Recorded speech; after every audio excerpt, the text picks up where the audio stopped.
All right, we are live. Everybody, welcome to and stuff. The best show on the YouTubes.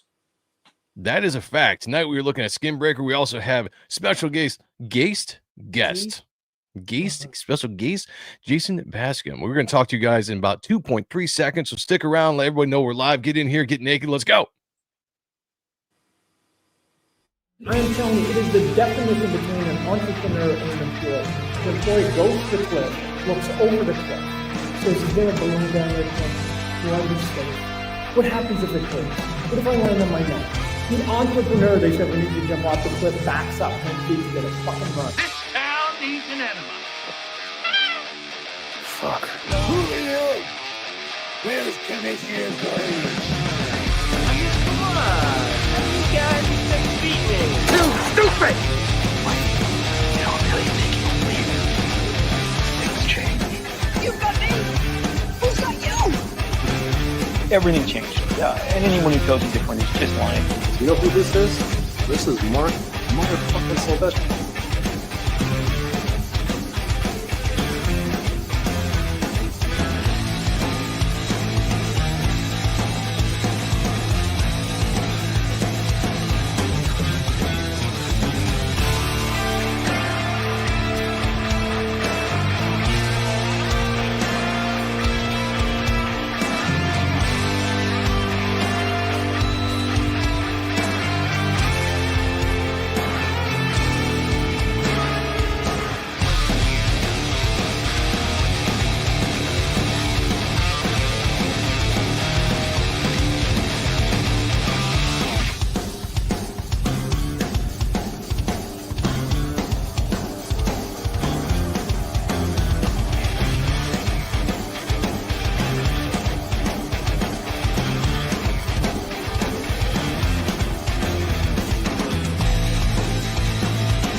All right, look at that. It was a bumpy start. But I think we got it. I feel good. How you doing, man? Doing great, brother. I know you're doing your best in the backup here. Yeah, we're having, I guess, internet issues here. Like, something went, like... Oh, and then they frozen. What the hell? He's going to come back, everybody. Trust me. Let's just wait. It's not a bad freeze, though, for everything, considered. If you're going to freeze, that was a good face to be frozen on. Yeah, it's not something like, you know what I'm saying? Oh, I thought you froze. All right. So, yeah, if that's fucked up, you run the show. I'll just keep going like this. Yeah, we're going to do our best. It's one of those things. Sometimes you got to overcome the internet. Yeah. Even the internet here has been weird. Xfinity, not the most happy with them, but it is what it is. Anyway, everybody, welcome to On Stuff. We're doing our thing here. We're back. It's been a second. Episode 259. We're gonna be looking at SkinBreaker, which I actually forgot even came out until Sean said something about it the other day, and I was like, oh shit, that's right. I've been so damn busy. I forgot this book even came out, so I had to go get the digital version because I haven't even been to the LCS in about a month. So I got a whole pull list there that I haven't even picked up. So I'm like, I got to check this out, read it real quick. We're going to go over it. We're going to review it. Going to talk about the art, the story, like we always do. We have a special guest on tonight as well. You saw him in the title here. But before we get to that, let's say hi to the chat and see what everyone's doing here. Now, I do want to say, let me bring you guys up here. Let me bring the chat up on the screen. I do want to say, if you look in the chat right now, you're going to see the number one person is Mark Penguin. Now, I just want to give a shout out to Mark and say, hey, Mark, you're the best. We love you. However, and I will address this here in a second. Rick Saylor was the first one to jump on the chat when I posted this last night. So I got to give him the shout out for the legit number one, first in the chat. So let me give him the actual shout out. So hold on a second. Let me bring down. We'll bring this guy up because this guy is actually number one. Number one in the chat. Number one in the heart. Number one. Mr. Rick Saylor. You're also the first member in the chat. Oh my God! I'm sorry! I can't stop coming! I'm sorry! Oh, it feels so good! You know it feels so good to have the members in the chat tonight. Let's go, Rick. The common thread in all of my failed schemes is human stupidity. People are just too stupid to accept me as their leader. This is always true. You know, the world would be a better place if Rick was the leader. Now, let me get to Mark Penguin before I give him his intro video here. It says, I think you meant 9:30 p.m. and not a.m. Yes, I did. And shout out to everybody that's been sitting in the chat since 9:30 a.m. this morning. I saw some of your guys' comments here. Michael Pritchard, I think you've been rocking it hard. I know you haven't been in the chat, you know, the 12 hours or whatever, but I'm just going to give you a shout out anyway and say thank you for being here this morning. Sometimes I forget to, you know, hit the AM PM thing when I'm launching here. But Mark Penguin. So, Mr. Penguin, a penguin is a bird that cannot fly. I am a man. I have a name. And his name is Mark Penguin. Welcome to the show, buddy. We also have Twisted Dreams, member of the channel in here. It says, I've been so excited for SkinBreakers. I can't stop looking at David Finch's artwork. He is Michelangelo. Ooh. You know, I'm more of a Raphael guy, but, you know, let's go. Subject notes. The extraction theory papers. Am I the only one who did the reading? Dennis Kelly's in the house. Says, hail Joe, hail Sean, hail the chat. Hail to you. Good to see you, brother. Thank you for being here. Michael Pritchard says, been waiting since this morning. Still got my robe on. Unique smell starting to arise. Oh, man. Here on the Steadfast. Hail, brother. Yeah, Thank you for good to being see here. you. Everyone, let's tweet this out. Let people know that we're live. We're going to be in here talking about some awesome comic book art. And join the chat. Have a good time. Paul Acevedo is in the house. Says, hail, Joe, Sonntag, and Sean. Mm-hmm. Yeah, I like that. I like that. Mike McMahon is here as well. Great to see you. Great to see you. Black Spiders is in the house. What up to you as well? We have I haven't seen this name in a second, but great to see you again. Kunto Hair. Yes. Welcome. Welcome. All right, before we get our guests on here and before we actually start the show, I just want to give you guys an update. We have this thing called the Leaders Board, or the Leader Board. I think Shanny got her second victory the other day. JC jumped on with his first victory as well. What is this, you ask? Great question. Let me answer that for you. If you look in the YouTube chat, there is numbers by certain people's names. You can actually go up to like the top fans and you can select that. You can see what's going on here, and you can see there's crowns and numbers and colors. What does this do? This keeps track of the top contributor to the chat throughout the entire show. Now, this is going to fluctuate. There's going to be a battle of you guys as we go here from 1 to 2 to 3. Who knows? Whoever's won right now might not be one at the end of the show. But here's the important thing. To win and go on the leaderboard, you have to be one at the end of the show.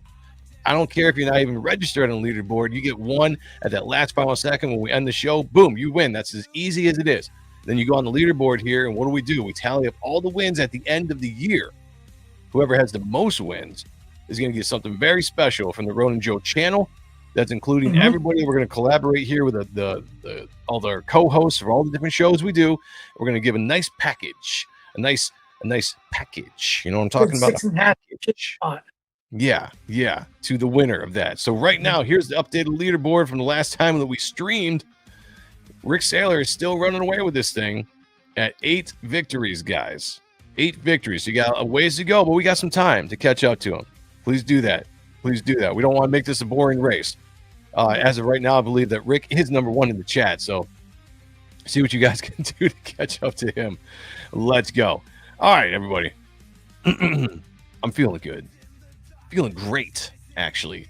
Welcome to Art and Stuff, your favorite podcaster's favorite show about comics and art and stuff. Over 26 years in the business on a technicality, over 40 years consuming and collecting the comic book medium in many fucking formats. That's even going to Manhattan, picking up comic books on the street next to people playing 3-card Monte. Were you there? No, I was. Editor extraordinaire. The gifted Hispanic on paper, smoothing your days in underoos, creator type 1, the only one, set no duplicates. Jersey's finest, short hair. With me as always, my brother. Damn. I'm very sexy, very talented, very distinguished, always narcissistic, but never vain. Staunch defender Rob Liefeld and Gina Crown, lover of all things 90s. Joseph Michael Sonntag, or Joe M Sonntag if you prefer, as the Pope likes to call me JMS, or as the chat likes to call me Ronan Joe. Welcome to the show, and as always, what an awesome show we have for you tonight. Because we have a really awesome guest coming on, and we haven't had on in a second, but we're excited to talk to him. And looking at SkinBreakers as well, I see Michael Pritchard says 6.5 shaved. Question. That's how I do it. That's how you got to do it, man. You don't want that 70s bush in there. You shave it down. Nope. He gives you an extra inch. That's all that matters. It's not cheating. It's not cheating. No, because it's there. It's just what it is. You're just exposing it for the rest of the world to see, you know? All right, Sean, bring on our guests. Let's get rocking and rolling here. We got 19 people in the chat here. We got 20 over on X. That means the Core 20 is in the house. I'm going to give a shout out to the Core 20 while Sean is giving the intro here, and we're going to go. We got one of our favorite guys, one of the most talented guys on the scene. He loves you. He loves me. He loves you. Oh, it loves me too. He loves you. He loves you. Yeah. He loves you too, but you're kind of suspect. I've heard rumors, but we'll keep that out. The talented, the awesome Mr. Jason Bascom. Let's bring him on. Jason, what's going on, man? Good to see you again. Everything you said is valid and true. Exactly. That's how we do it. And yes, it gives you an extra inch, which gives me an inch. Well, there you go. That's all that matters. You know what? I'm proud of it. You know? That's right. You got to be proud. What God gave you. That's right. No shame in my game. Nobody else is going to be proud of it. If you are not proud of it, that's how you carry yourself. That's how you win. Let's go. Hashtag blessed. Yeah. John K's in the house says, I need to shave another comic. Save. I'm sorry. I thought we were still on a different topic. I need to save another comic today. All right. Let's go. Good to see you, man. While I was hiding backstage, I was trying to go into Midtown to get the comic, and I'm having trouble logging in. So I got to fix that. Sometimes I like to get variant covers. Oh, shit. Sometimes I like to get variant covers. Yeah, like I said, I got to still make it to the LCS. I got to pick up my actual physical copy of this. I think I put this on my pull list. I got to double check, because sometimes I feel like I think I did, and then I remember that I actually didn't do the process of telling them to put it on my list. So, see, I think maybe Shelby told me about it a while ago, or somebody said something a while ago, but it just went over my head and I forgot about it, because like I said, I saw your thumbnail and I'm like, oh wow. And Rocky Ballestros actually just posted a short about it like a half hour ago. So nice. It's in the sphere of the YouTubes. So yeah. Well, we're gonna talk about it because it's a really good book. I don't want to sound like I didn't like it, because I did like it, although I do have some things that I want to talk about when it comes to this book. So let's just jump into it. SkinBreakers, everybody. Hey, let me change the music. What music can we do? Is there music playing? Yes. Yeah, you might not be able to hear it from where you're at. Oh, okay. Where's I got the iPad. Where's he at? Is he in a bunker? He could be in a bunker. No, I'm in my office, but I just had my iPad in. You should have said you were in a bunker. Yeah, that might have been cooler. Let's go with that. You ruined it. You ruined the bit. Yeah. He froze. See, he froze again because of it. See, if he stuck with the bit, he wouldn't have had to move this camera. He wouldn't have froze. Well, he'll come back at some point, chat. Yeah. Oh, there he is. He's returned. He's returned. Mike McMahon says, super detailed, very Avatar-like. Yes, I'm going to get into some of that, because there's some of the, not a complaint that I have with this book, but there's, I'll tell you as we go. Pizza's in the house says, the mage me remember what? Hold on. What does this say? Maybe he's supposed to, maybe he meant to say maybe. It may be me. Maybe it may be me. They may Avatar. It made me remember Avatar. Oh, okay. Look at that. Yeah, it's like a word jump. I like that. I like that. All right, so this is Robert Kirkman and David Finch's, well, it's actually Robert Kirkman's, but David Finch's drawing SkinBreaker that has been highly anticipated around these parts. If you're a David Finch fan, if you're just an awesome comic book fan in general, this book, as soon as they advertised it, was something that we all jumped down. It's like, we must get this. I do believe this is the first Finch sequential book in quite a while. Yeah, he hasn't done anything in a long time. Yeah. No. So this is fun to see him kind of coming out and doing a sequential book again. Try saying that 5 times slow. No, I will not. No, but I couldn't even. I will not. He drew this double sized up. He Oh, did. he went double up. Nice. Yeah. Do you have the that actual Ahrent is dimensions? fucking huge. Well, Yeah, No, whatever Larson used. it would probably be what 24 by 20, no 34 by 22. It's something like that. Yeah. Yeah. I'm trying to think of the actual paper. No. Would it be 34? Wouldn't it be 34? 11 by 17, 22. Yeah. Well, whatever it is, 34 by 22. he had to have he had been working on this for a long time, keeping this under About wrap. 8 years. He worked what? That's right. No, he's right. Serious? He's right. Yeah. Wow. Like, He's right. Go ahead, Sean. No. I think he started in 2017 or something like that. Oh, damn. Possibly. Like I don't know the exact date, but when they were promoting it during like interviews, they said just about 8 years. Okay, shit. Okay, I didn't catch that at all. Kickstarting the old man brain. I Wow. think like Shelby did tell me he's been working on it for. So I think Shelby did tell me about this in a backstage. I think, but Okay. yeah. But Shelby usually has a good inside info on a lot of that stuff. I have to say, like I don't know where he gets it from, but he knows stuff. He knows a couple things. A lot of it he makes up with Kit Kat. There you go. That makes sense. Yeah, I'll take that. So this is written by Robert Kirkman, Walking Dead, Invincible, all that good stuff. Drawn by the very talented David Finch, who does his own inking on this, which is cool to see.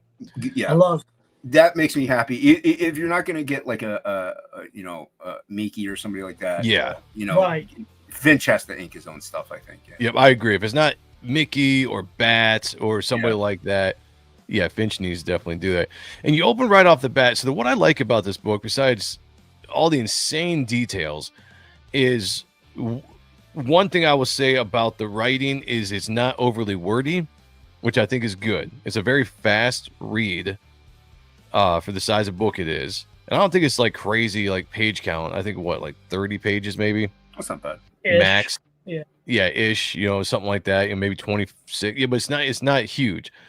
But you just dive into this incredibly detailed art, like insanely amounts of just awesome detail in this art. Yeah, inspired. I want to draw right now. Let's hurry up. Plug Jason. All right, let's do it. Let's cut the stream and go. Yeah, let's quit now and let's go to the drawing. Let's go. Let's do it. Dennis said I remember him talking about a project he couldn't talk about every so often on Monday Night Draw. I was glad to see it out. Finch. Right? Yeah. Nice. Okay. All right. I guess I didn't put 2 and 2 together. Yeah, he does have a great YouTube channel. Everybody go check that out. Really good drawings on Monday night. I think he still does that, right? I don't know if he's done anything in a while. Okay. But yes, definitely go check it out. Like he had on Wayshack, which was dope. Oh, okay. Nice. You got I didn't know. Shot, Nice. right? Yeah. That's a talented dude right there too. Huh? Oh, I gotta give a shout out. Sheldon Martin is in the house. Great to see you, brother. Pegging isn't new for me, friendo, but it is for Disney. Oh yeah, you know it. Member of the channel. Great to see you, brother. Thank you for being here. Mike said you started with nib and brush on this, then eventually went to pens and tombos. He Nice. said. Yeah, for a speed. If you're taking 8 years on something, you might want to speed it up. Yeah, pen might be the way to go on that. That's for sure. Yeah. Yep. But So can I here's say- this. Yes, just say before- it. Like I'm really sorry. I'm glad No. it's this and not that purple looking Noid looking guy that he was, which was visually cool except for the Noid helmet ear thingies. Yeah, I've got his book up there with a cover on it. I was just like, what the hell is that character? Like, whatever. It's all good. It's but cool except for the purple Noid thing. I don't know, but like I'm glad we got I'm glad we got Puerto Rican Avatar. Nice. yeah, no, I agree with that. Yeah, this. Whoever said that, a couple people said Avatar feels. It does to a point when it comes to the imagery and kind of the tribalistic aspect of the character design. So we start the book. This is a very simple story, simple plot. One of the things I was going to say that it's not that I didn't like about the book. It's just I thought so far it was going to be a slightly different story. It felt like something I'd read before. It's very tropey. So we start out with this younger warrior along with the older chieftain, right? And they're going out hunting, and basically they're talking about the chief is like, look, I'm old, I'm weak, the warriors in this camp or whatever, they're going to rise up, they're going to challenge me, they're going to take away the power. And he basically wants this dude, who I'm assuming is his apprentice or his protege or whatever, to be the one that challenges him to take the power, because that's what you got to do. You challenge the chief, you kill the chief, you become the new chief. Pretty simple, right? Trophy, Wakanda, whatever. It's stuff that's been around for forever. The problem is this guy highly respects his mentor and doesn't want anything to do with having to go through the process of challenging him and taking his life to become leader. So at every turn, he's pretty much denying stuff. And in this whole opening sequence, they're trying to do this hunt, and I'm assuming that the whole thing is the chief goes out, brings back the kill, feeds the village kind of thing. And he's basically saying, like, I'm kind of weak to do this, and this guy's seemingly been doing this all for his chief lately to carry on the legacy to keep him in power.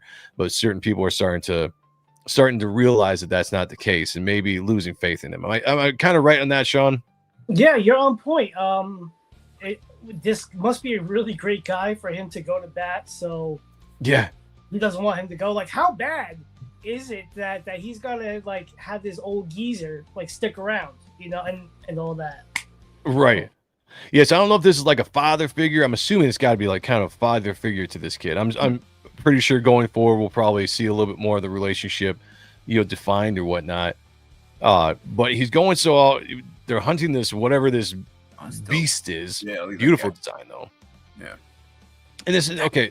Taking a look at the art, the style Finch is using in this is interesting because it very much Finch, right? But also there's some elements like the fantasy elements that he's tapping into. I haven't seen him do in other books, essentially. Like, you know, look at the designs on the clouds, like just the line works on those clouds. That's not stuff that he normally does, you know. Do you know who the colorist is on this? It's some Italian chick. You know, let me go back up. Oh, you didn't have to go back up.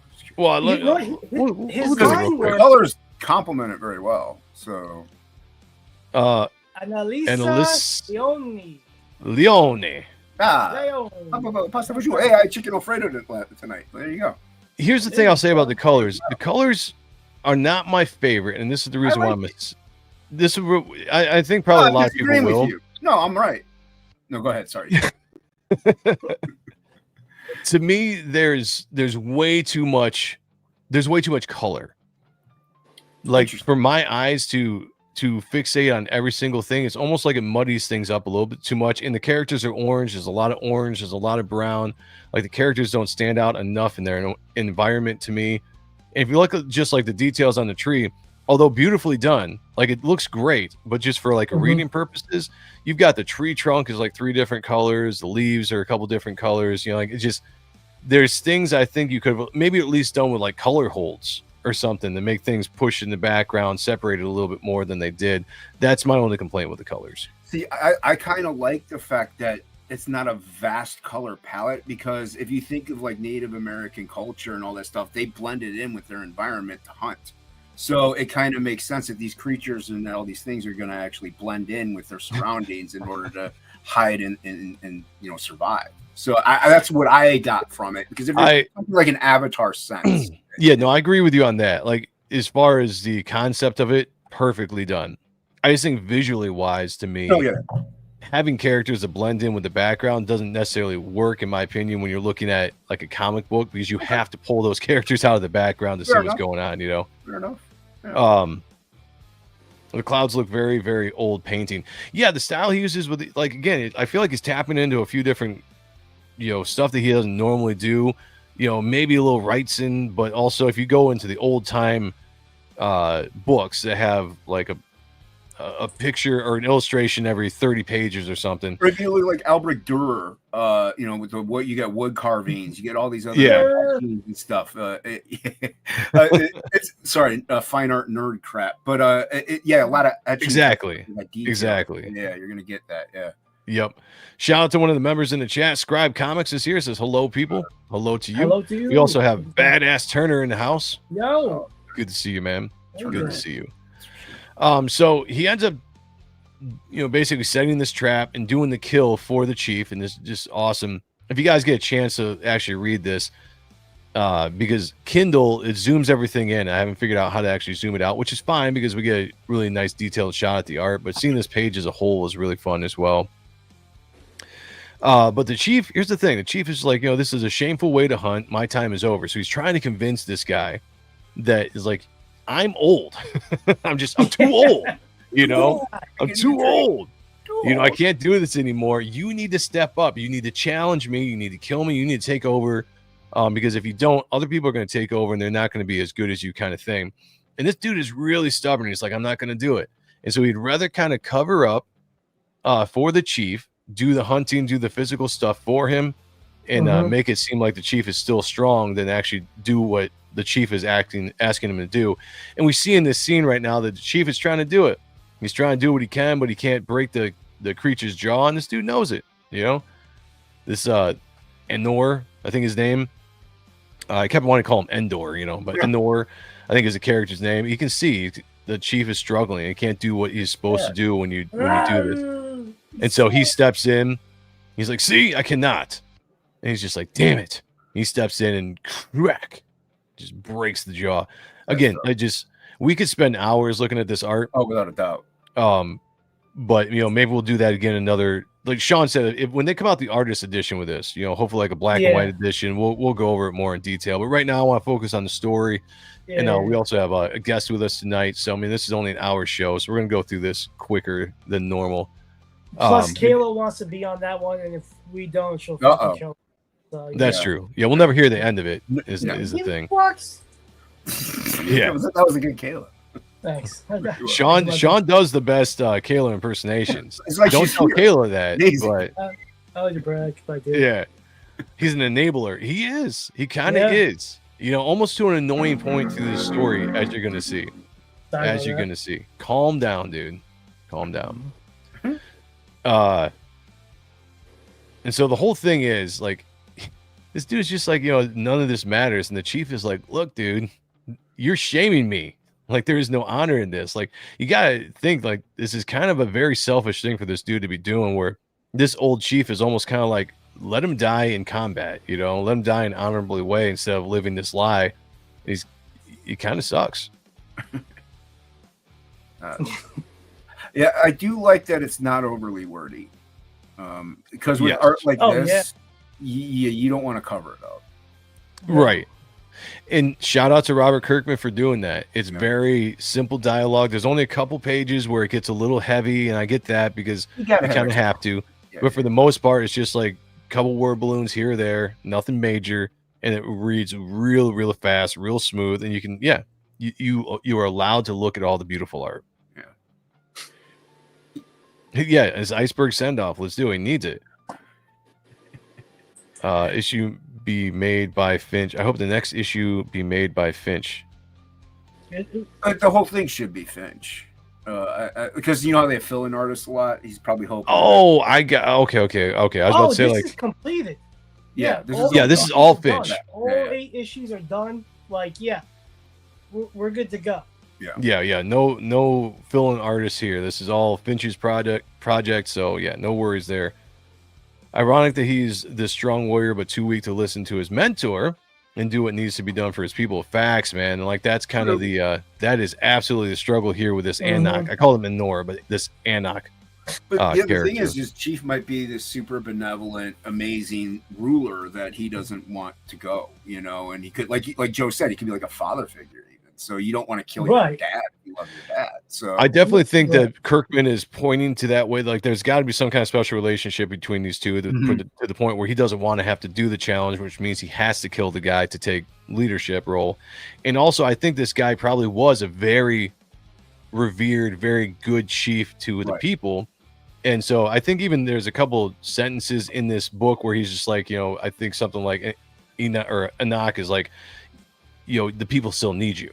Like that, leading to like, you were such a great leader, they still need that leadership presence, and he wasn't ready to give up on that. Member of the channel, Timescales is in the house. What's going on, man? Good to see you. How are you? Nice. Times. There it is. He says, no, you are still needed. So like, in his opinion, maybe it's a couple different things. He doesn't want to kill his mentor, but also he's thinking that his leadership is the best leadership. Maybe maybe he's not very confident in himself being a good leader too. Could be You know, too. we don't know Yeah. yet. Or there's other warring tribes, and they have like alliances with them with this chieftain. So if he goes, who knows what's going to happen with that? Like, there's more you can get. It's like it's the first issue, you know. So Right. Yeah, it's a More good than setup. that. You know? yeah, it's a good setup. Yeah. I mean, he says it here. He says, "If not you, it will be another. They will learn of my weakness. They will make their claim by protecting me. You endanger all." And so, I mean, it's very wise that the chief is doing here. You know, like he's like, "Look, this is the way it has to be. Put your feelings aside. You're the leader we need. Otherwise, somebody bad is going to step up." And just as we see that, as they're pulling in the kill, again, just you can get lost in this art. Go buy this book, guys. Yeah. Just stare at the amount of detail. The Jeez. leaves and the friggin', all the stuff in this fantasy forest that is drawn in here by David Finch is insane. I will say, like, even though I said I wasn't a huge fan of the colors because I feel like sometimes they muddy up, shout out to the colorist for coloring all this fucking detail, not just, dude. you know what I'm saying? Yeah. Like, so much of this. Yeah, it's still, it's a great looking job. I would have gone with a different color palette, different colors myself, but still, that doesn't take away from the fact that this is a beautiful looking book.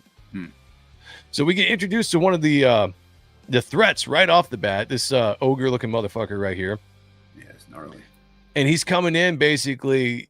He does this tropey kind of thing, like, my chieftain, like, you look weak. Let me help you pull this in. Basically trying to show that show up the chief is weak and be like, if I do this, like I can challenge and all this kind of stuff. So right off the bat, in knock, the chief wants you to take over. You know that this dude is just not a good guy just by the way he looks. And he's waiting in line. Yeah, he's waiting in line to challenge. Like, just step up, man. Yeah. So Anor's the chief. Okay. Too many names. And Knock is one dude, and Anor's the chief. All right. Yeah. Yeah, look at that shit. So crazy, man. I gotta go double up now. This is ridiculous. I know. I gotta become David Finch. That's it. We gotta do it. We gotta do it. Yeah. We gotta do it right now. We can build it. We can do it. What type of paper was it? I don't know. It says the colors are darker in the Treasury edition, which I did see Kayla say bad paper choice, which I haven't seen this physically yet because I haven't been to the LCS in about a month. So I had to get this digital. But I did see Kayla posted something from her shop, and she did a side-by-side of the Treasury and I guess the regular edition. And she did say something about that as well. So yeah, it's got to be the paper that they printed it. Yeah, interesting on that.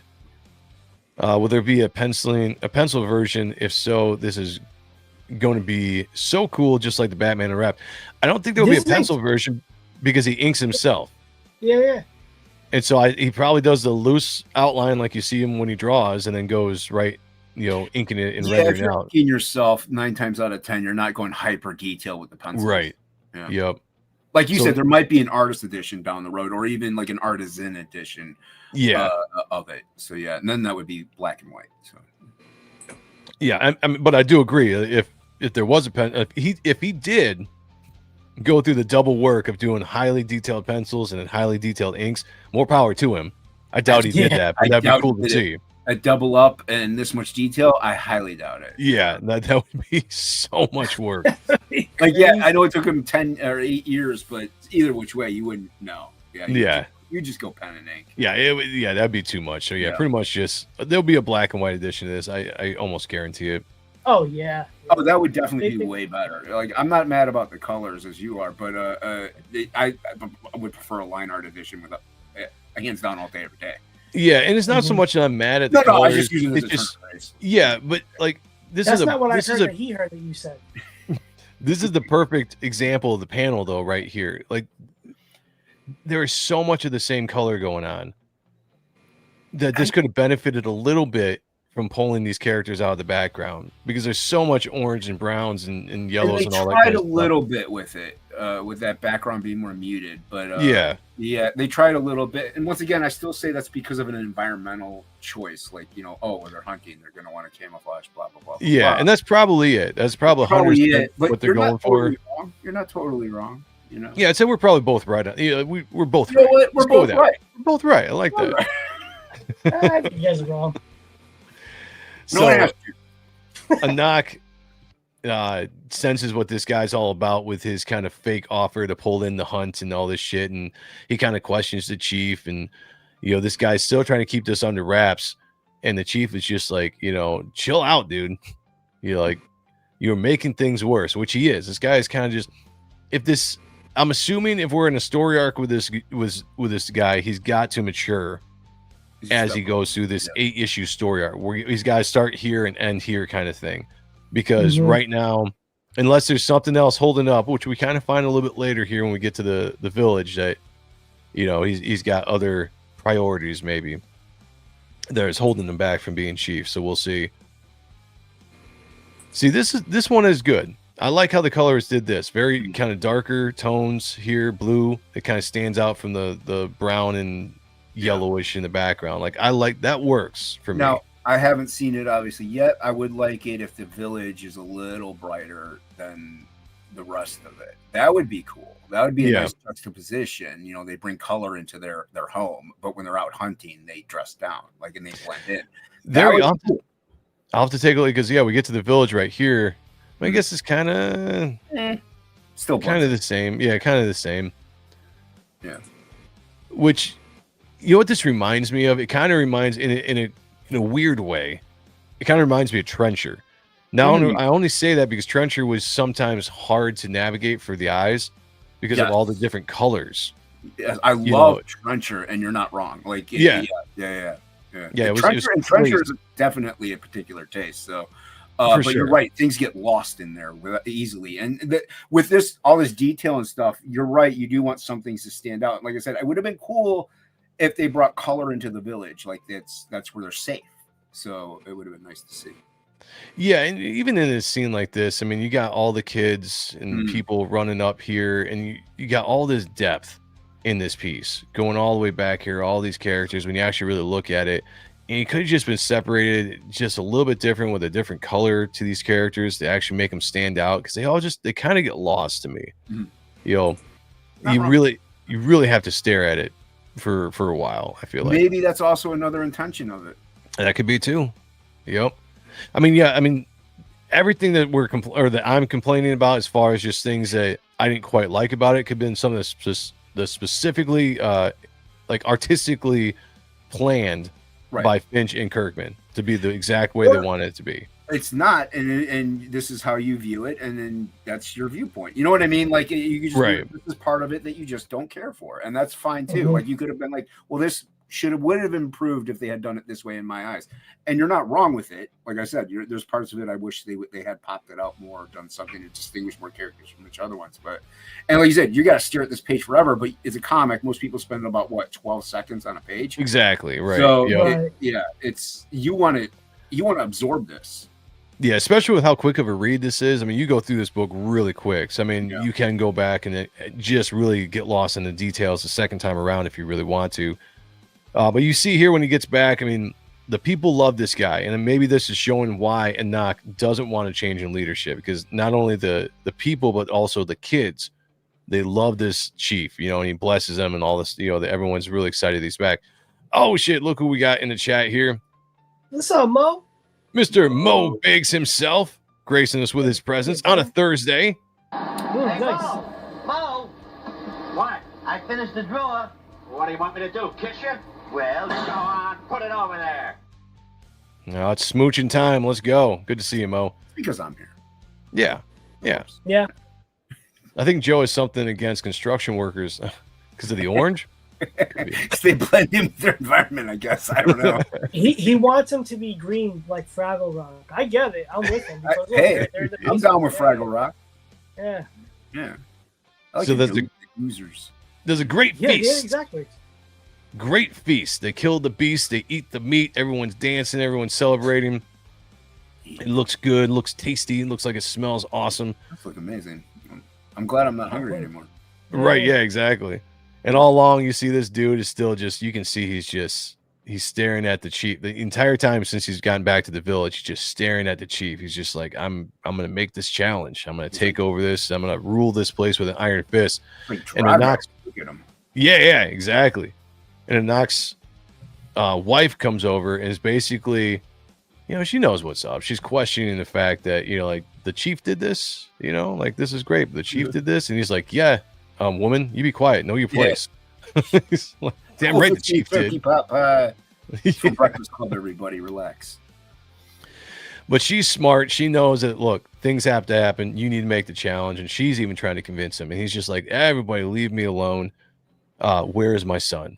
So now this is an interesting point here in the story that sheds a little bit light into the culture, which I do like this. This was interesting. Of all the things I thought was kind of tropey about the village, about the chief, about the next in line, about the warrior mentality, all this kind of stuff, I thought was very tropey in itself. This, we get a reason why this book is called SkinBreaker. So his son and mom is not coming out to the party, doesn't like to be seen as isolated himself. So he's going to go check on his son. And we get a first look at his son, and we get this, at first, this very kind of, I don't even know what you would say, version of this child. Emaciated, you know, is that a thing? Does that work with this? I don't know. Emaciated. Yeah, there you go. Well, that works. There you go. Yeah. The color is Annalisa Leone. That too. Is the colorist on this. Okay. French, I'm thinking. So we dive real quick into the culture of these people. I guess when you're born with this hard skin. And you're supposed to come off when you're a kid through this ritual that is called the SkinBreaker. And that's something that the chief wields. So we're going to see here in the next scene. But basically in this scene, the son is just like, you know, I don't want to be a disgrace to you, or, you know, all this kind of stuff, you know. And he's basically reassuring, it's showing the love of the father. And this is what I do like about this story with Kirkman. It's like, this guy, he doesn't care about traditions. He's not worried about the fact that his son is older than he should be without shedding his skin. He's like, you know, I'm still proud of you. I love you, kind of thing. Whereas we see the very opposite of the, oh yeah, this is a good shot too. Oh, that's cool. Yeah. That's cool. Yeah. Yeah. Just beautiful stuff. Yeah. But we see, the main bad guy here in a second just kind of show the warrior mentality as far as being a douchebag goes. But here we go. We get into the ceremony. First light, whatever, when the sun's coming up. The chief goes out, and all the newborns, all the kids that are old enough, I shouldn't say newborns, all the kids that are old enough come out to do the ceremony. And the chief has this thing called the SkinBreaker, which is a shard of crystal. I don't know if they've actually really explained where it's come from just yet. So that's going to be something they explore going forward. But he holds this up to the sun, and every kid gets a reflection on it. And what it does is it burns the kid's hard skin away and leaves them looking like they should be looking. It says the light reveals strength, and that's their whole thing. The light reveals strength, and the whole premise is that if the light doesn't reveal it, then it's not strong, it's weak, right? Yeah, okay. And so I like the concept. I think that's pretty cool. Yeah, I like that. And he goes around to each and every one of these kids doing the same thing. All these kids' skin gets burned off and reveals their strength. And then he comes to Enoch's son for how many ever times they've been doing it. How many attempts did they do on him? It seems like a lot, because they just say that he's much older than he's supposed to be. So they don't say like how many years, but you know, the idea is that they've been trying this for a while and it hasn't been working. And so they try it again.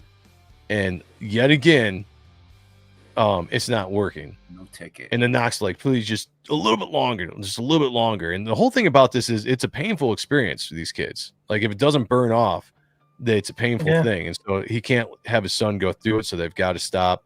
And so again, it's kind of showing the weakness, you know. And you can tell that the chief is good. You can tell that these people don't believe in cocoa butter. yeah. A little moisturizer, like come on. Yeah, lather it up, son. Yeah. Just a little bit of lotion, you know, a little bit of skincare there. You might be okay. Might not even need the SkinBreaker. This is when David drew this crystal sword, it wasn't in the original pitch or plot. He just drew it, and then cool. Robert kind of worked this whole thing around that. So that is cool. It morphed and turned itself into this whole different thing, while he just kind of just made up this cool thing, you know, and that's like that. That's the beauty of a collaboration between writer and artist, or just like the three of us know, like we come up with shit, we just draw it on the page because we're like, oh, that's cool, and hope for the best that people like it. But yeah, I know full well. Interesting, nice. That's I like that aspect, and that adds something to the story. Mm-hmm. Black Spider says, I understand the chief. He just wants a warrior's death. Yeah, that's, pretty much he wants to go the way all the chiefs have gone in the history of the people. Wants to die with his boots on. Yeah. Yeah. You got the Jay Ryan in the house. Good to see you, man. Hope you are doing well. Dennis says, I wonder if it might be backwards to where if it doesn't burn, then that is strength. Just a thought. That's what I was going to say, actually. Like, it reveals strength, but how strong is this kid that he's constantly going through this ritual? It's hurting him, it's painful, and he keeps enduring it. He's like, longer, more.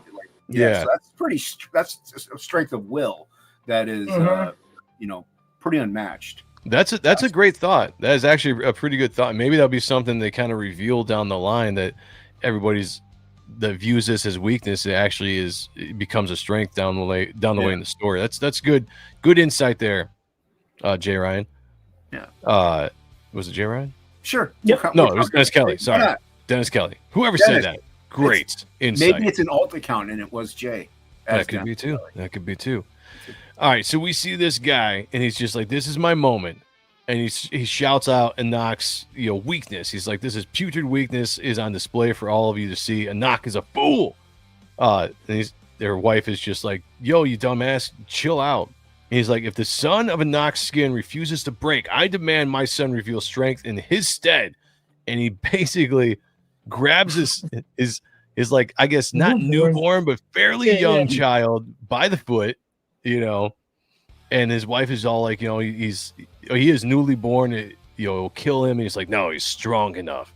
So this dude is willing to sacrifice. Thank you. He's willing to sacrifice his kid just to show that his line is the true line of strength, right? And the chief is just like, the kid's not ready yet. And this dude's like, I don't care about you. He'll live or he'll die. If he's strong enough, he'll live. And then the strength is blah, blah, blah.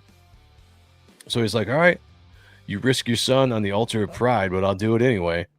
And he holds him up, and lo and behold, this dude gets to glow a little bit because his son's skin gets burned off and causes him some pain. It's kind of an emotional scene there. You got the teardrop, but he got what he wanted.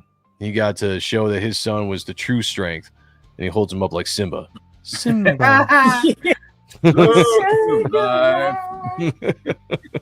Nice, that was good. Says his skin is broken at the first new sun. So like this is something that doesn't happen very often. So again, something for this dude to brag.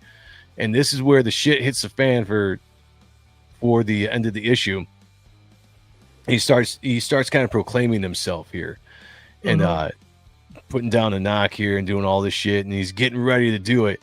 And his wife is just like, look, you can't let this douchebag do this. You have to step up and do what you need to do. And this dude is just about to call off the chief and say, like, let's do this. I'm making the claim. I'm making the challenge. And just as he does this, dude steps in the lap. I laughed at this part. I don't know if it was meant to be funny or not, but he's doing this big old, just like, we have allowed shard barriers like Ahnok shoulder our chieftain's burden and hide his weakness. I promise to restore us to our former glory. That is why.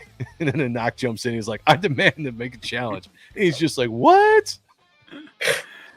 Took it right from him. Yep, that was good. Yeah. And so I laughed. He's got to step. Yeah. Hey, he had to do it. It's finally forced him to step up and be a man. So we'll see what happens. Darmex says didn't get a chance to pick up SkinBreaker. Maybe for the black and white copy. Yeah, I'm definitely down when they do the black and white. Yeah. Let's go. Yeah. Hey, their faces are fucked up and dried out intentionally. It's clearly an homage to Fraggle Rock's trash heap. Well, yeah. Yeah.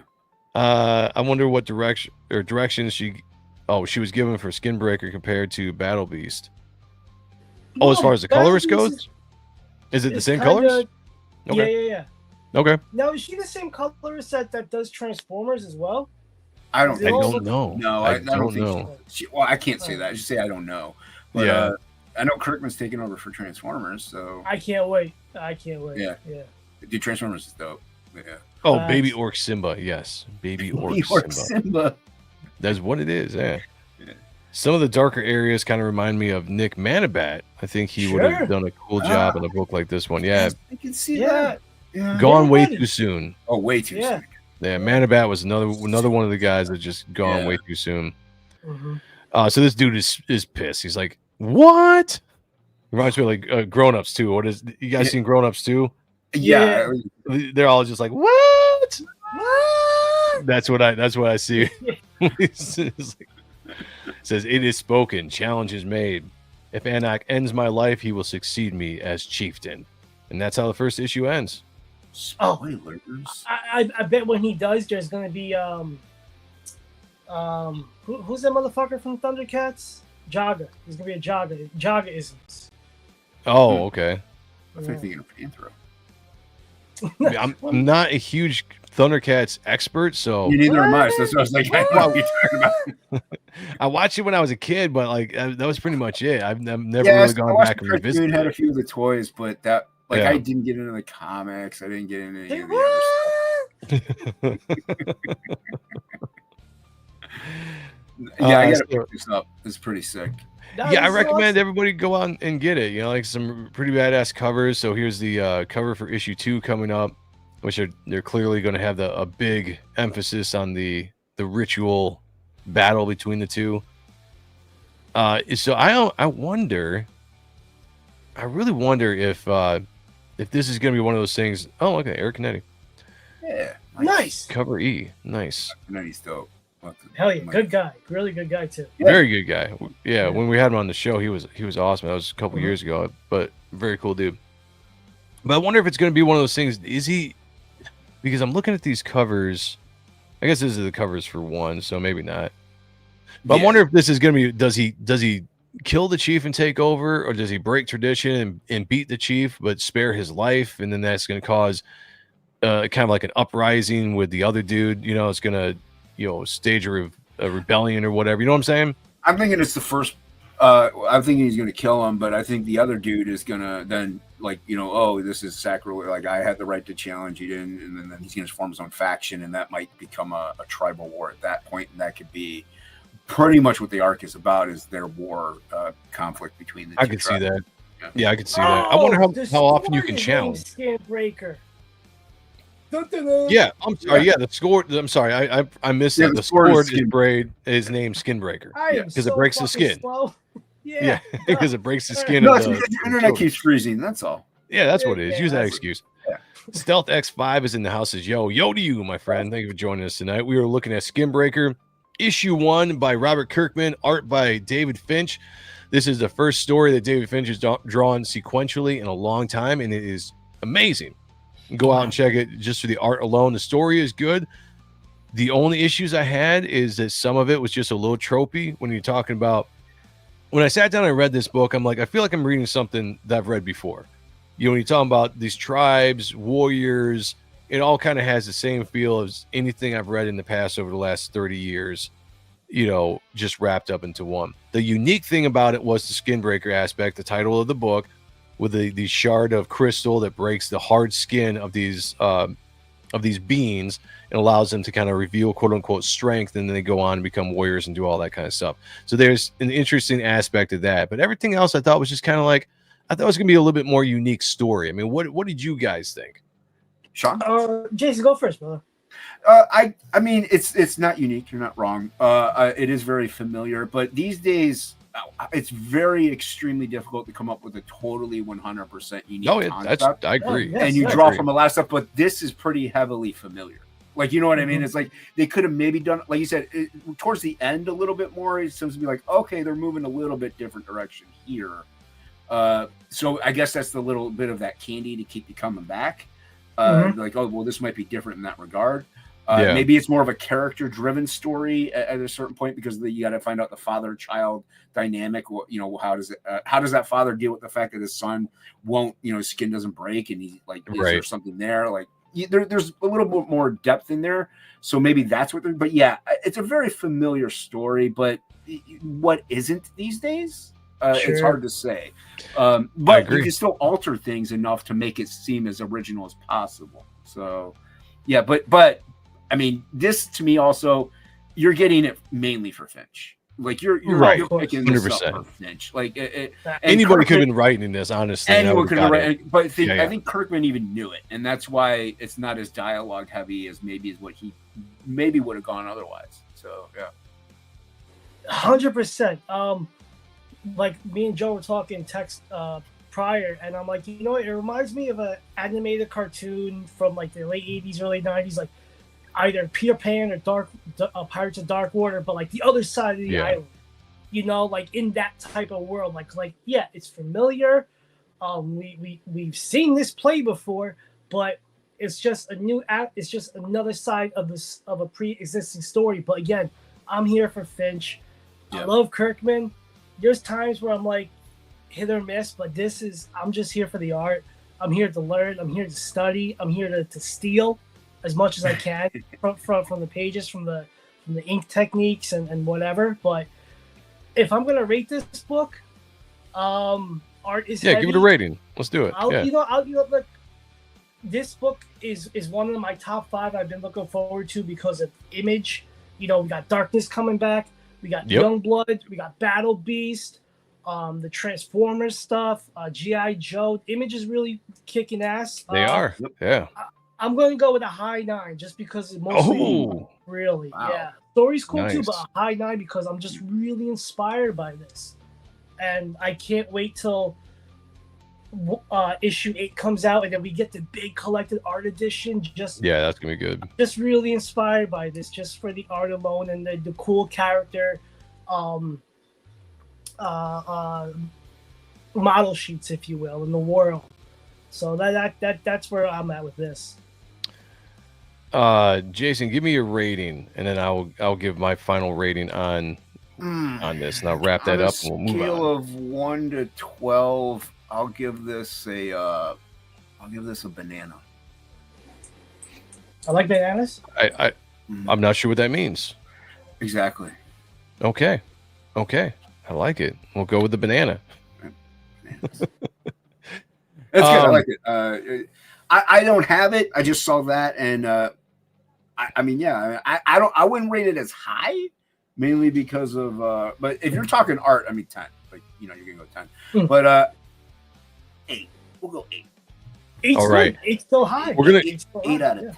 We'll go with 8 with your entire And bananas, because bananas. Just 8 and bananas. They're filled with 8 and potassium. bananas. They're good for you. You know, try to eat one every couple days. But because you did say 10, I get to play this. I gave it a 10. A 10. A fucking 10.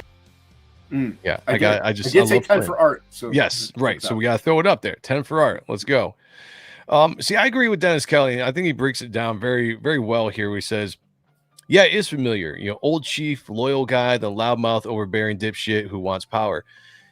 Yeah, all that stuff has been done before. And I think that was my disappointment when I was reading the story. Now, like I said, I like the SkinBreaker aspect of it because that brought new lore to a traditional story, and that's fine. Like Jason was saying, everything's been done. Nothing's going to be completely new. I don't think I was looking for Robert Kirkman to Reinvent the wheel. Yeah, reinvent the wheel or anything with this one. But I thought it was going to be a slightly different story going into it, and that's my fault for just having the anticipation of that. But that being said, I enjoy the story still. It's fine. I'm looking forward to see where we go. It's a good setup with the characters, with the dude's son, this asshole that's going to be trying to take away power, the relationship between the chieftain and Anak, and all this kind of stuff. Good story, good book. But yeah, the biggest draw here is Finch, hands down. And just Finch is coming out and just showing that he's still the dude. He does his draw streams, he does covers, commissions, whatever. But we haven't seen him do sequential work in a while. And this was a great answer, regardless if it took 8 years or not. It doesn't matter. It's the same thing with Silvestri's Deadly Duo. Right. It didn't matter how long he was working on that. Work. He dropped it. Yeah, he dropped yeah. it. And it was amazing work. So we got to give him the props for that. So, yeah, I would say probably I'm right with you guys. Overall, probably about 8, 9 in general. But art is off the hook at 10. So we'll go with that. Yeah, absolutely. Yeah, and that's the thing. Finch is one of the best for a reason, and he hasn't lost his stuff. without a doubt. Like no matter how old that dude, actually he's getting better with age. So yeah. Yep. Oh yeah, he's one of those guys. Him, Silvestri, Brett Booth. There's some guys that just keep on getting better and better. And I've said it before, and so is Sean, is because they still have the passion for drawing. Oh, you know, they haven't lost that passion. When you lose that passion, you're not going to produce your best work, and you can tell. Like, I don't want to call out names or anything because I still think he's a hell of an artist and still one of the best in the entire industry. But Jim Lee, when you look at some of his recent stuff, it looks like he's lost a little bit of the fire. He's kind of plateaued and knows it. Yeah. But I think that he can still. Oh, it's not bad, but yeah, go on. Sorry. I think if he still had the passion and the fire for it, he could still dominate across the board, hands down. I don't think he's lost it. I just think that from my point of view, like if I'm drawing something I'm not 100% into, I'm not giving it my all. It's just a mental thing. It's not because I don't want to. It's just a mental block where I'm not producing my best work. It's not rendering the way I want it to render, all that kind of stuff, because I'm just not passionate about it. You know, when you see somebody when I'm passionate about something, everything goes into it and I produce my best work. I think that's where Jim Lee's at, where I think if he really was passionate about something and had something that still gain or something to fight for, because the dude's done it all. He's done it all. There's nothing else to prove. And it looks like a guy that's drawing that has nothing else to prove. Where if he still did, I still think he could dominate the entire competition because it's Jim Lee, you know? Yeah. And I also think doing what he did at DC, not drawing. Like doing all the other publisher in chief or something, I don't know whatever title he had. Like I think it kind of sucked a lot out of him in all reality. And he's like, if he had kept going at it, like how does he still do the draw streams on like Twitch? He still does the Twitch stuff, I think. Okay. I still think I see clips from YouTube from the Twitch stuff. But I don't watch them anymore, but I thought they were new, but I don't know. I don't watch them anymore. I mean, I watch the YouTube ones, but I thought you were going to say Capullo. Hit that bell for notification. Oh, that's another one too, Jason. Yeah, go ahead and go with that, dude. Yeah, I've seen the Batman Deadpool stuff, and it's like, dude, where did you go?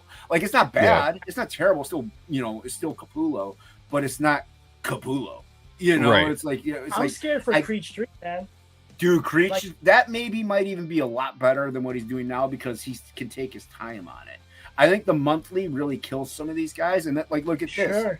Finch had however long he wanted to do this book. Yeah. So it shows. So it like being able to take that level of care and passion into there's definitely something to that for sure. Something to it. Yeah. And I just think that certain people, when you've been doing it for 30 years, 40 years, however long you've been drawing, sometimes, like I said, that passion, even though you enjoy drawing, you lose some of it, right? Yeah.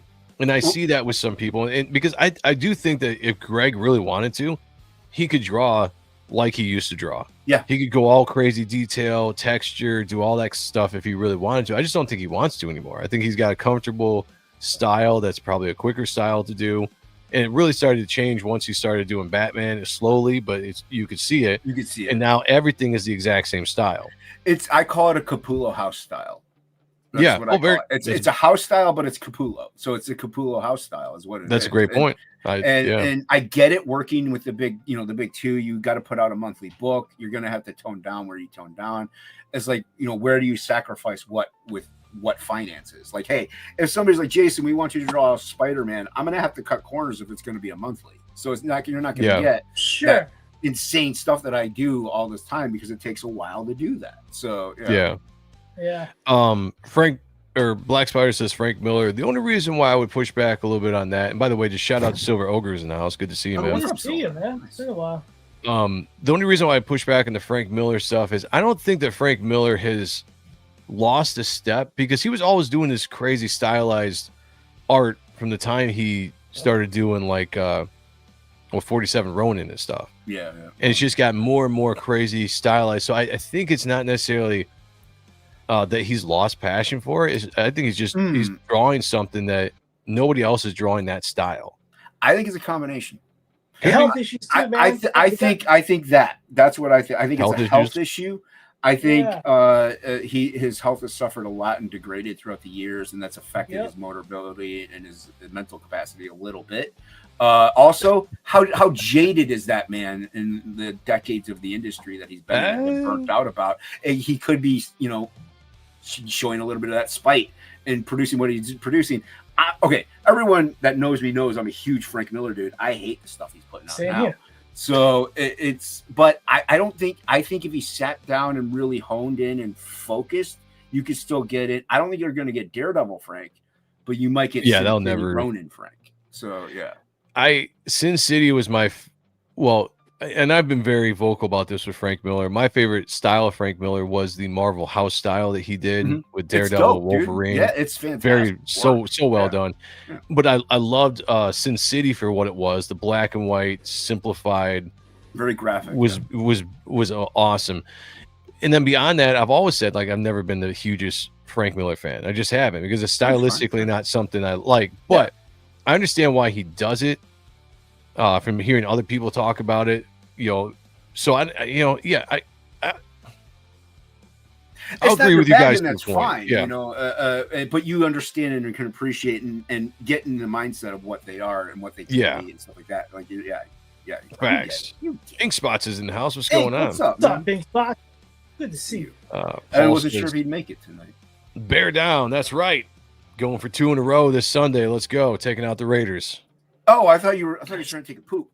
Well, that too. I mean, don't strain too hard. Pop a blood vessel. Take that fiber. All I do is strain. I hear Jim is gearing up to copy Frank Miller's new style, made up facts. I like the made up facts, man. We need to have a segment on the show. Yeah, we need to have a segment on the show for made up facts, because we do that so often. You make up facts? Yeah, yeah, we should. We make up facts. We make up rumors. 400. These are all sometimes factual. they come. Oh, losing you, Sean. Like we made up that Brett's gonna win one. What? What Sean was trying to say before he was cutting off is sometimes our rumors come true, because we were making up the fact that Brett Booth, way before he was even on Gunslinger, should be drawing Spawn. That was Sean and I were on that for forever. We're like, let's put it out there, and eventually he got on Gunslinger, and then he got on the main book. So we take credit for. You know what? Take credit. I'm going to give it to you. You're going to hate me.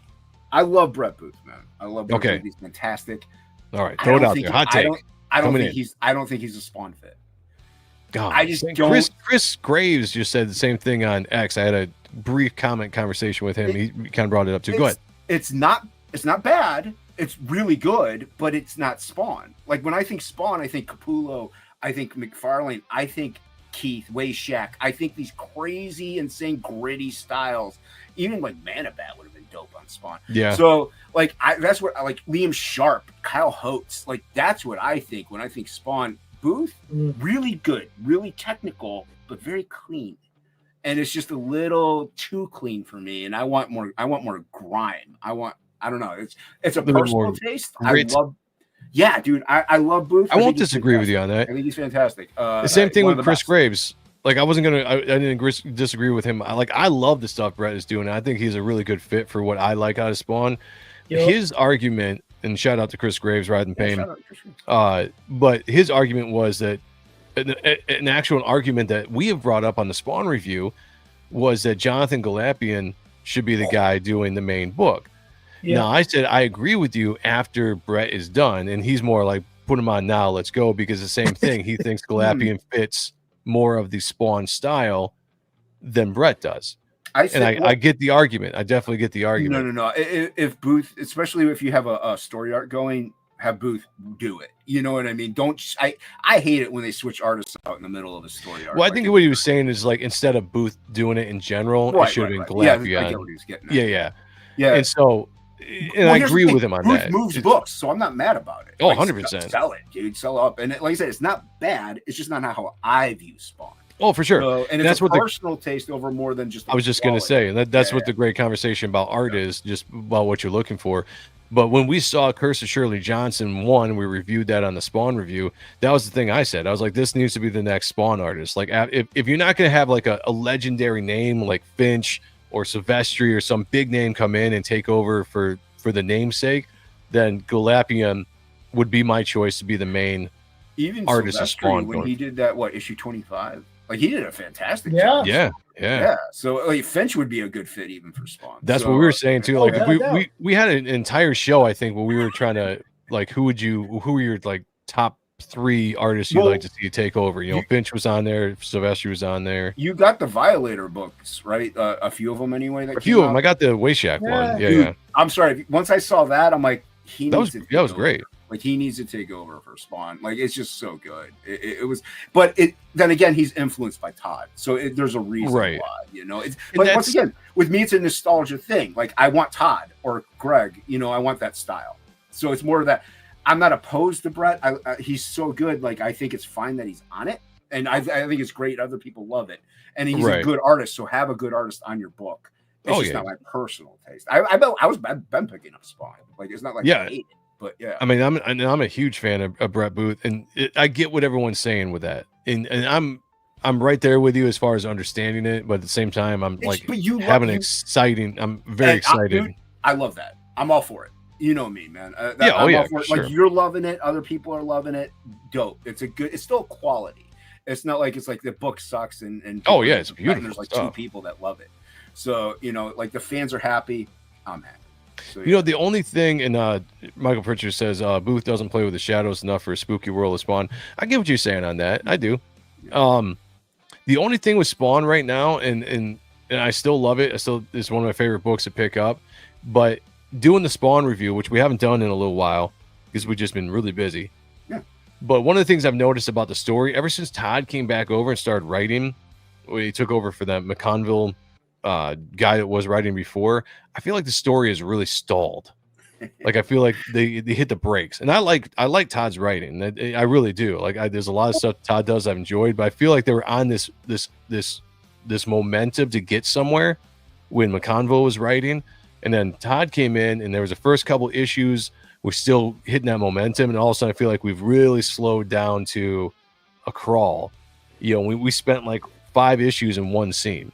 Oh, geez. And I was just like, man, this is dragging. You know, pick it up again. The thing with Todd is, and I'm not mad about his writing. Like, mind you, when I say that, it's just a turn of phrase. But I'm not mad about his writing. But he's not the best writer. He's an artist. Like, he's an artist. He's a visual artist.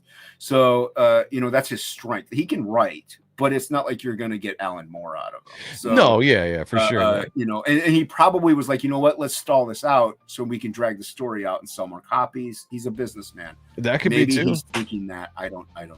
Yeah. Well, I know we've had Thomas Healy on the show before, who's the editor-in-chief at Tommy Farrell Productions, and you know he's given insights before on Todd's writing style. You know, and actually, so is Brett, for that matter. Like Brett was telling us a story that he was working on an issue, and he hadn't even got the script in from Todd yet, and so I think he had to like go through Thomas or whatever. And then Todd would just real quick be like, "Oh, just give me 4 pages of this, 4 pages of that. Give me a 8 kind of pages Marvel of this." style almost, yeah. Right, kind of and then method, yeah. and then he just drew it, and then Todd would come back in and write it. And so the only thing I think about with that is like, is there an overall plan of where you're actually going from issue to issue, or are you just telling a story as you're telling it? And like I said, the last 4 Spawn books I want to say were all of this almost in the same.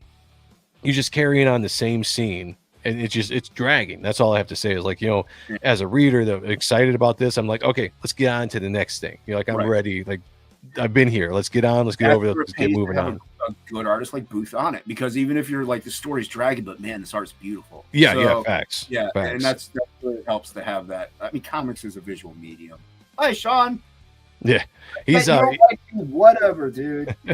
Sean's been having problems all night long, everybody. So I'm sure he'll pop back in when he gets a chance here. While we're waiting for that, though, let's bring up. Oh, I heard a boop. Let's see if we can get him back on here. There he is. There he is. He's back. I'm back. All right, there we go. Good to go. It's that weird white box there. Oh, confirm. What the hell is this? Yeah, confirm that. Okay, confirm. Yeah, there you go. Viruses. Yeah, I was just gonna say everything's down now. Trojan. New computer on the way. The condom. We got Frog G, the Cerberus key. Yeah. Let's go. Let's do it. Yeah, it's Frog. It's a continuation. It's a guy who turns into a frog by a voodoo priestess, sent on a quest by death itself to kill a god, win back his humanity, get back to the woman he loves. This story picks off where issue 1 left off, which yours a catch-up tier in case you missed it. but it right away picks up. So in this one, Frog travels across the river Styx, and he gets to the island where he has to travel through a labyrinth to get to the Cerberus, fight the Cerberus, get the key to the next world. Will he become a feast of the Denzians of the underworld? We'll find out. Back Frog G2 today. Colored by the Amazing Ink Spots, co-written by the Amazing Ink Spots, drawn by Amazing Me, co-written by the Awesome Me, co-created by Frog G himself. So this is a fan book, actually, because Frog is from the chats. He's one of you people, and yeah.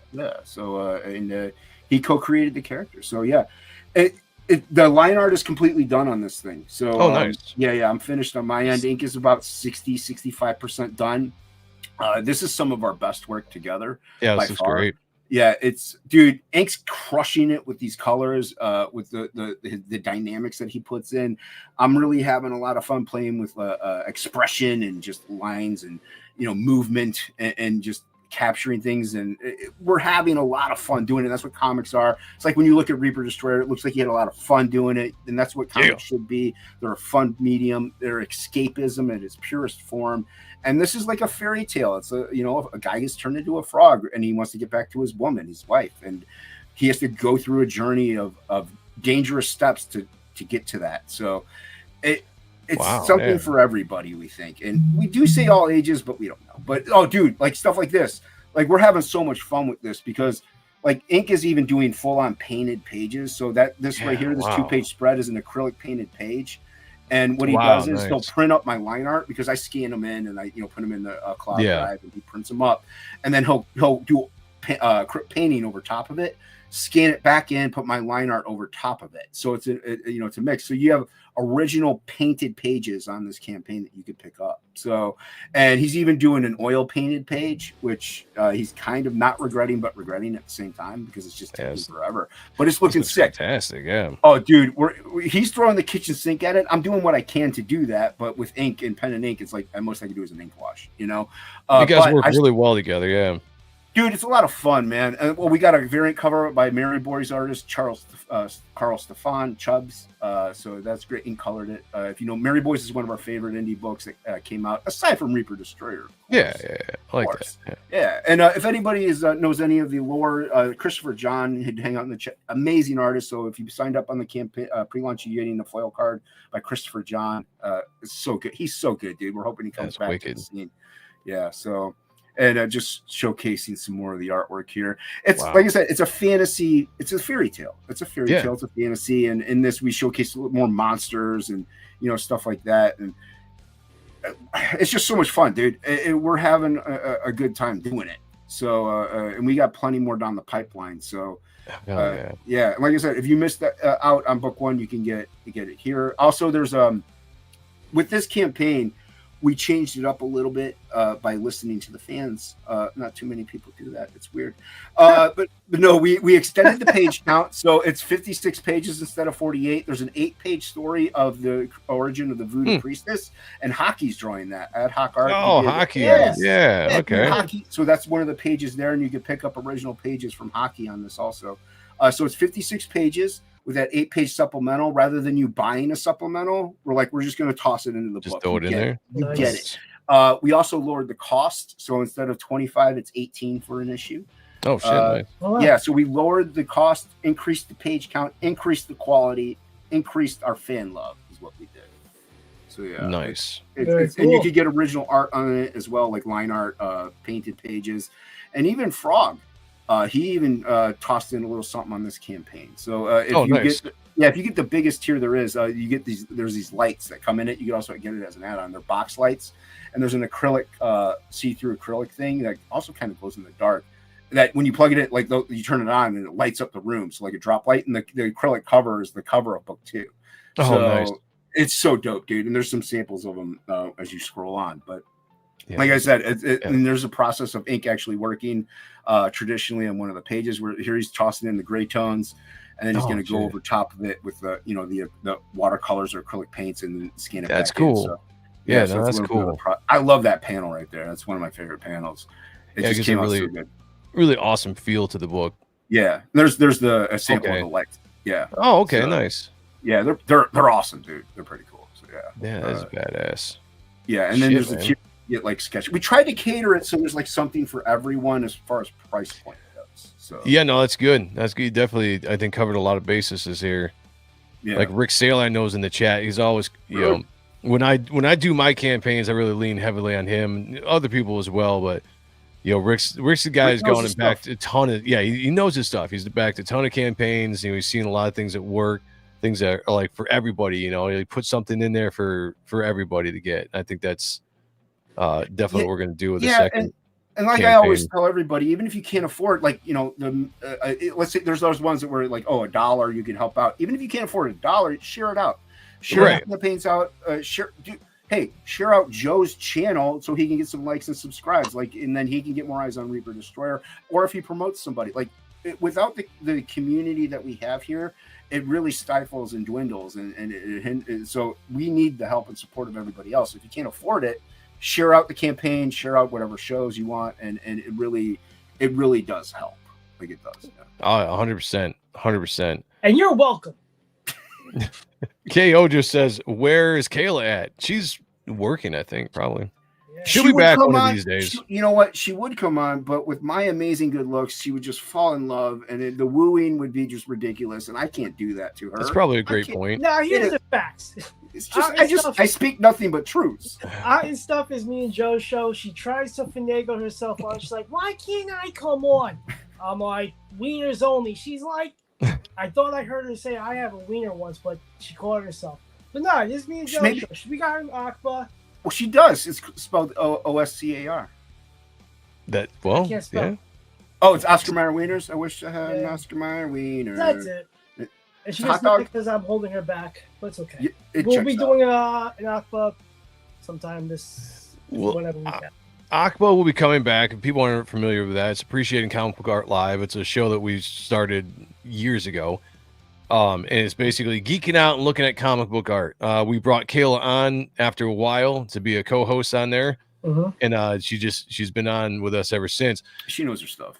Yeah. She does know her stuff, yeah. But it's, you know, here's the thing about all the shows on this channel. There's a lot of different shows. Sometimes too many with the schedule, especially when we get busy. You know, Jason and I were talking about this before we went live. You know, when I start working on a book, and I'm currently working on Reaper Destroyer 2, running a second chance campaign, gearing up for the second campaign of Reaper Destroyer, trying to stream, working full-time, family, something's got to give. You know, when you start looking at that streaming schedule, you're like, all right, what are the important shows you definitely want to do? What are some that we can kind of move around in the schedule? And so some shows get kind of ate up by time. So we're going to try to figure out ways to do that without having to stream all the time, so we got time to do things. But Appreciating Comic Book Art Live might be a rotational show that we bring back every once in a while, like once a month or something to do and make it a big thing. So it'll be back. We'll be doing it again at some point. So keep an eye out for it for sure. Weekly shows. I mean, I know Sean knows.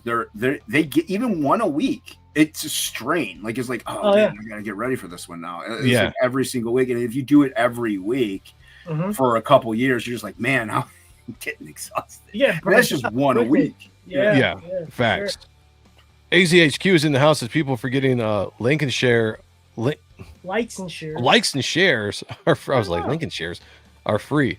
That is true. Hit the like button, share around, let people know word of mouth when it comes to campaigns. Super chat. Just saying. Yeah, we like money. Yeah, money's good too. Super chats are great. If you want to beat Rick, who's #1 right now, going for his 9th victory overall for the leaderboard, send a super chat and you might jump him to #1 spot yourself. You know, it's a little shameful plug in there.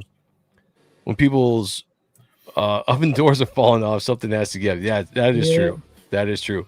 We also have other books here as well. We got Type 1, as you guys know. We are trying to get to. Let me refresh. I haven't refreshed this in a while. I feel like I think it's the same. But look, Dan has assured me by middle of October he will be done with all of the coloring on the pages. His schedule just got swamped. He had a big deal.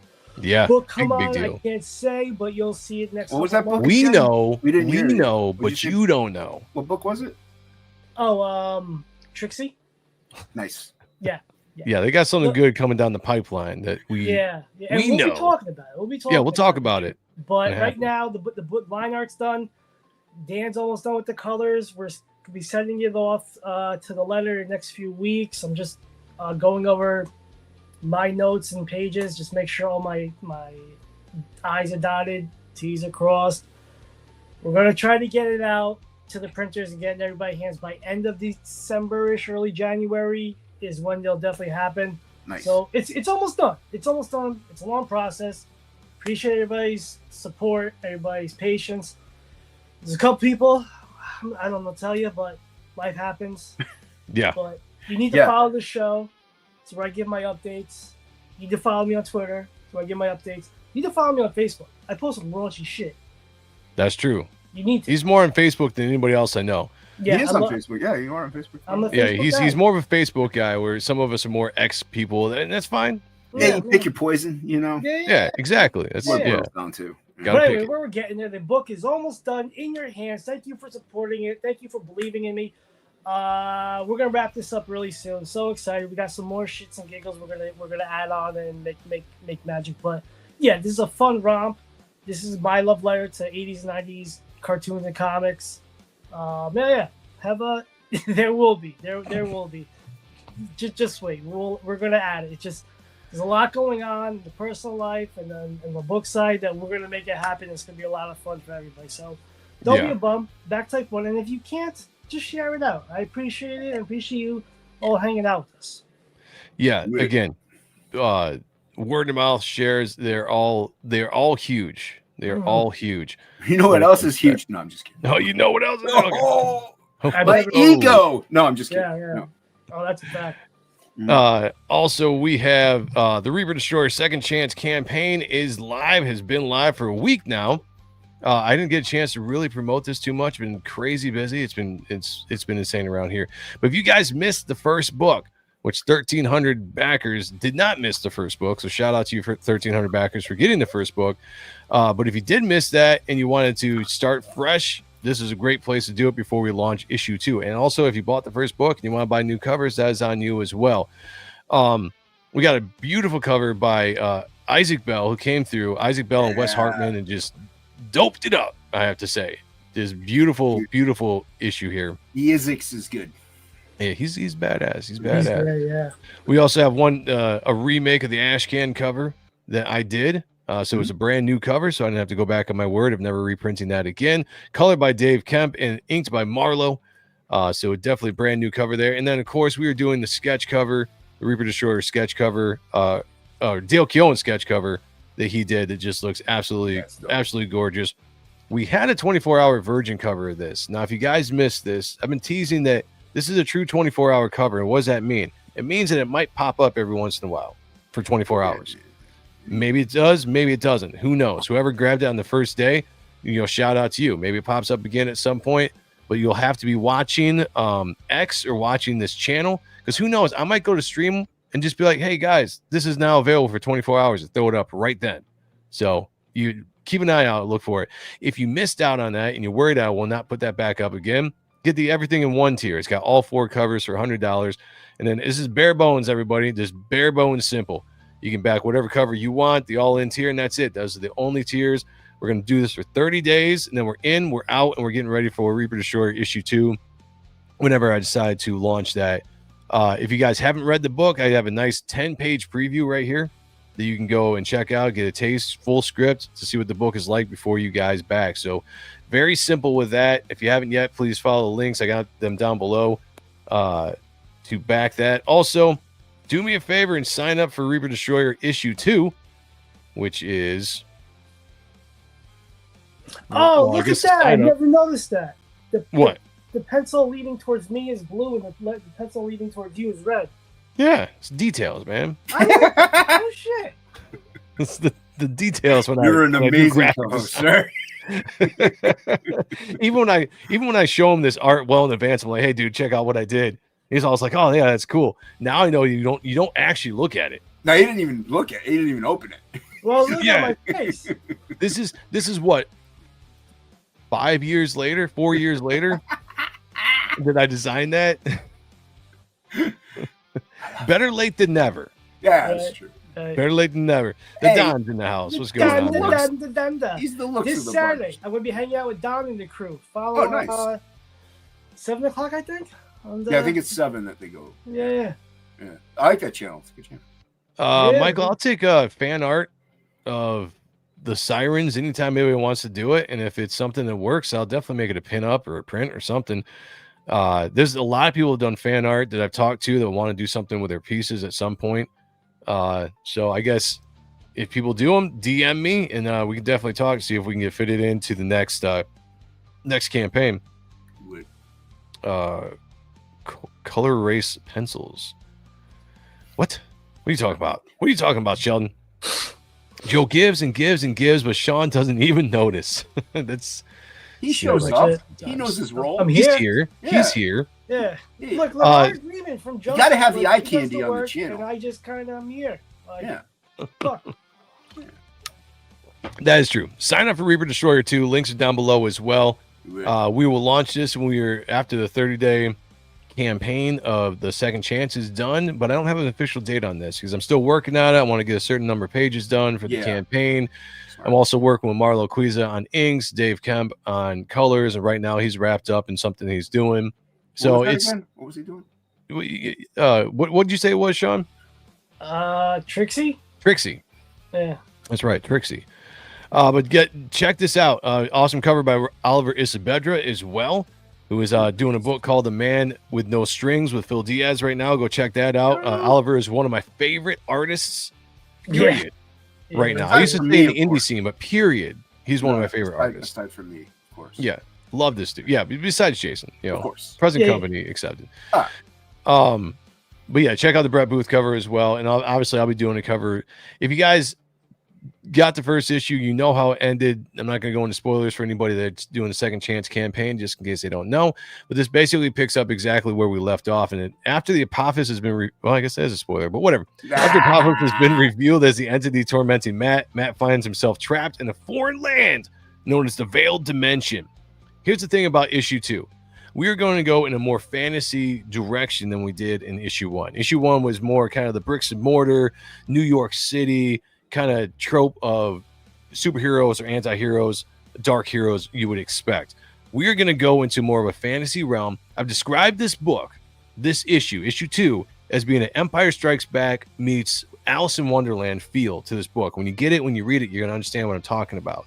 But definitely go and check it out if you guys haven't yet. If you like the stuff that we review on this channel, you're going to love this book. I'm telling you, I'm producing some of my best work on this book. You guys are not going to be disappointed by backing this, picking it up, signing up for it. Reaper Destroyer Second Chance, Reaper Destroyer issue 2. Let's go. We got Type 1. We also have Frog G, the Cerberus key. What do we got? Oh, look at that. Nice. An owner of the Destroyer tier right there. Right. Custom box. I back quality, sir. You did. Thank That's you. why I back Type 1. Yes. That's right. One, the only one. Don't be a bum. Back Type 1. Let's go. Don says Jason is the shit. Well, thank you. I like that. Matt is in fornicating land. Oh, yeah. So there are boobs in this one. No boobs in this book. Listen. The books you get from me, expect anything you might have seen on something on the shelf. As far as violence, as far as all that stuff goes. No nudity, all that kind of, because I want a range of readers to be able to read this, right? To me, I say this is a book that's like 14 and up, right? I make it for like the teenagers to the adults. Have you not seen the sirens that you drew? I see those. I was gonna say, like, well, you mean boobs as in exposed breast? Yeah, no nipples. You know, I was gonna say you got some fine. I'm not drawing vaginas and buttholes. You know what I'm saying? Yes. You know, don't sell yourself short, sir. Yes. Yeah. So yeah, but yeah, no, you want something like not all ages, but like Spider-Man Torment, like that. Exactly. Yeah. Spawn, Darkness, Spawn, like that kind of stuff. Yeah. Max, things like that. Us as teenagers, we read it and we came out just fine. Right. That's exactly what it is, right there. Yep. Yeah, I'm not pulling any punches, but yeah, just no real nudity because I also kids are smart these days anyway. Like they know when you're trying to sell one over on them, So if you keep it as real like you're doing, they respect it more. Yeah, I like that. All right, Jason, where are you going to be next if you want to plug anything before we get out of here? Well, actually, I'm going to have Phil on Sunday with Angela's my co-host on Comics and Conversations. When you launch, we'd love to have you too, Joe, as well. Yeah, I'd love to come on. Yeah, so I'll be there. Also, Topicless every Tuesday. We alternate between Death Metal Hero and me every Tuesday for 6 years now, 5-6 years now. Nice. Every week, dude. It's a fun. grind. It's a grind, man. It's a grind. We haven't missed a week yet. So yeah. Nice. Wow. Also subscribe to us. Yeah. That's impressive, man. That's a feat. Yeah. It's hey, man. I was like that for a while. There was an odd and stuff that I never missed for like years, and then eventually I was just like, man, I'm worn down. It's weird. That's why we alternate. It's erratic. But that is why we alternate, though, because like we discussed, if you're doing a live show, it's really difficult to draw and host at the same time. Yeah. So this way it gives like if I'm hosting, Luke can draw and just have fun. And we have you've been on before, Joe, you know. For sure. We have guests on and people hang out, and it's a draw stream. But then if he's hosting, I can draw and do whatever. So that's why we catered it that way. Because otherwise you're never going to get anything done, man. Yeah. No, that's 100%. That's 100% but sure. Like and subscribe here, because you're not going to want to miss future content by this amazing channel. Yes. Subscribe, hit the like button, share it, consider becoming a member. If you become members, I do good things for my members when it comes to stuff. My members know. Jay Ryan said chocolate starfish are a thing often remembered but long forgotten. Shout out to Leroy. Oh shit, Leroy's. Yeah, haven't seen him in years. The ghost of Leroy's past. The ghost of Leroy. They do have actual chocolate starfish, though, which is kind of funny. But I'll eat those. Yeah, I'll eat a regular starfish. Whatever. I don't care. I've had my tongue in places before. All right, talk about this is a family-run channel. Oh yeah, my bad. Sean, what have you been doing? What are you up to? Where are you going to be before we get out here? Yeah, I got a lot going on in the personal life you know about. We're making big moves while Type 1 is being wrapped up. I'm working on the plot and script for issue 2, so big things. And yeah, man, I'll be here by next week. Nice. I don't know who we have. I'll have to look at the schedule because I'm always I'm so busy. I have to look at the schedule to figure out who exactly we have coming up. But it'll be fun. We'll look at something good, talk to good people. That's what we do around here. You can follow me. Quality on.